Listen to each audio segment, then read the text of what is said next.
मध्ये पाहायला मिळतो आहे जोरदार शक्ती प्रदर्शन आहे काय? शक्ती प्रदर्शन वगैरे नाहीये। आज जो माहोल आहे हा वेगळा माहोल आहे। आज प्रत्येकाने श्रद्धेने जो आहे प्रत्येक जण तो या ठिकाणी आलेला आहे।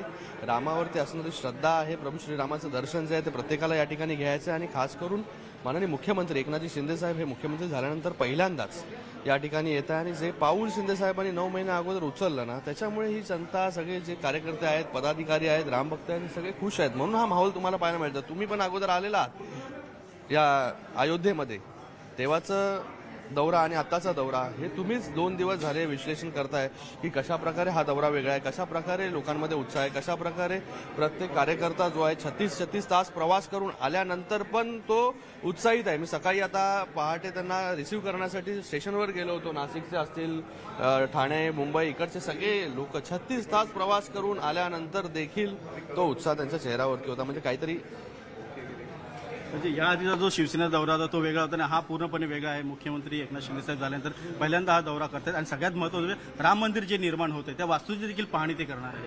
हो, आज प्रत्येकाला एक रामललाचं दर्शन घेतल्यानंतर त्या ठिकाणी जाऊन जिथे वास्तू बनते, जे भव्य दिव्य मंदिर असं म्हणतंय, त्या मंदिराचं मला वाटतं त्या ठिकाणी जाऊन पाहणी जी आहे ती मुख्यमंत्री महोदय करणार आहेत। आणि त्याचबरोबर आमच्यावर आलेले अनेक हजारो कार्यकर्ते जे आहेत ते त्या ठिकाणी मंदिर बनताना पाहतील। मला वाटतं हा प्रत्येकाच्या आयुष्यामधला खूप मोठा क्षण असणार आहे। लाल किल्ला मैदान परिसरामध्ये साधू महंतांकडे एक मोठा मेळावा आयोजित करण्यात आलेला आहे। अयोध्येतील साधू महंत जे आहेत ते धनुष्यबाण मुख्यमंत्री एकनाथ शिंदे यांना देणार आहेत आशीर्वाद स्वरूपाने। त्याचबरोबर हनुमानची गदा देखील देणार आहेत आणि हीच गदा आणि हेच धनुष्यबाण संपूर्ण महाराष्ट्रामध्ये जे आपल्या सर्व जनतेला लक्ष्मण किल्ला, लाल किल्ला नाही, लक्ष्मण किल्ल्याला जे साधू महंत येणार आहेत, आपणच मला वाटतं आपल्याच चॅनलने इंटरव्ह्यू घेतले असतील साधू महंतांचं, त्यांचं काय म्हणणं आहे हे लोकांपर्यंत आपणच पोहोचवलं।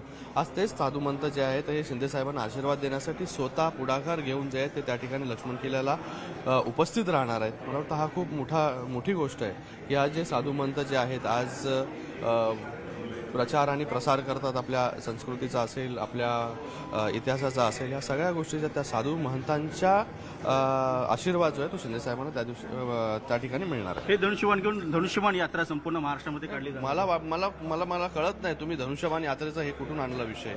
आज धनुष्यबाण यात्रा काढायची गरज नाही। धनुष्यबाण प्रत्येकाच्या मनामध्ये अगोदरच कोरला गेलेला, अगोदरच पोचला गेलेला आहे। विरोधक टीका करतात, त्यांना कसं उत्तरतात? तर आज चांगला दिवस आहे। मला वाटतं विरोधक जे आहेत हे टीका करत राहणार आहेत, कारण की गेले 9 महिने तेच सातत्याने करत आहेत। सकाळ, दुपार, संध्याकाळ, रात्री झोपल्यानंतर पण देखील, झोपेमध्ये देखील ते टीकाच करत असणार। आम्हाला टीकेला सारखं उत्तर देण्याची गरज नाही। शिंदे साहेब नेहमी म्हणतात जेवढी टीका कराल तेवढं जास्त काम मी, हे आहे।